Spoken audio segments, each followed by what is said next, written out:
ये पॉलिटिक्स है two words. Prelims के अंदर एक नॉमेनक्लेचर नाम का लॉजिक होता है, उसके दोबारा से यूज कर लो, वो सिर्फ प्रीलिम्स के लिए नहीं था। इसके अंदर दो वर्ड आपको दिख रहा होगा, एक है हमारा ज्योग्राफी एवरीबॉडी, और सेकंड इज पॉलिटिक्स। तो ज्योग्राफी का मतलब एक पर्टिकुलर ज्योग्राफिकल लैंड प्लेस को लेकर के जब उसके ऊपर पॉलिटिक्स होती है ना, जैसे कश्मीर को लेकर के जियो पॉलिटिक्स कितनी है, राइट। अभी नाटो की बात कर रहे हैं तो उसमें यूक्रेन के ऊपर देखो, Ukraine is just puppet. Actual में जो वॉर है वो किसके साथ हो रहा है, नाटो और रसिया के साथ हो रहा है। कम्युनिज्म वर्सेस कैपिटलिज्म का वॉर हो रहा है, गॉट इट। लेकिन प्राइमा फेसी अपने को दिखता है Ukraine is fighting with Russia. Ukraine की कोई औकात नहीं है रसिया से लड़ने की, बट अभी तक वो क्यों सर्वाइव कर पा रहे हैं।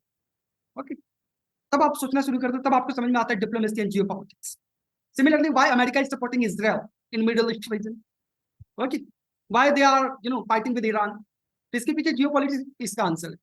सिमिलरली एक और बोन ऑफ कंटेंशन है, ओके, साउथ ईस्ट एशिया में साउथ चाइना सी, जो यूपीएससी का फेवरेट टॉपिक है प्रीलिम्स के अंदर भी। तो साउथ चाइना सी के ऊपर क्यों इतनी डिबेट चल रही है, चाइना बार बार वहां के सारे आइलैंड्स को क्यों अपना क्लेम कर देता है, Vietnam, okay, Cambodia, China, Philippines, why they are fighting with each other, but. तो इसका आंसर जियोपॉलिटिक्स, एक पर्टिकुलर ज्योग्राफिकल लैंड को लेके जब पॉलिटिक्स होती है उसके ऊपर international relation, then we call it geopolitics everyone. And try to use such kind of keywords in everyday conversation, got it. आप क्योंकि कॉन्वर्सेशन में लेके आओगे तभी वो आपके एप्टीट्यूड का पार्ट बनेगा, आपके माइंड का पार्ट बनेगा, और फिर वो आपके आंसर्स में भी रिफ्लेक्ट होगा, गॉट इट। तो try to use kind of keywords. आपकी लैंग्वेज अगर लेमैन होगी तब आपको कभी भी मेहनत में अच्छा नंबर नहीं मिलेगा, गॉट इट।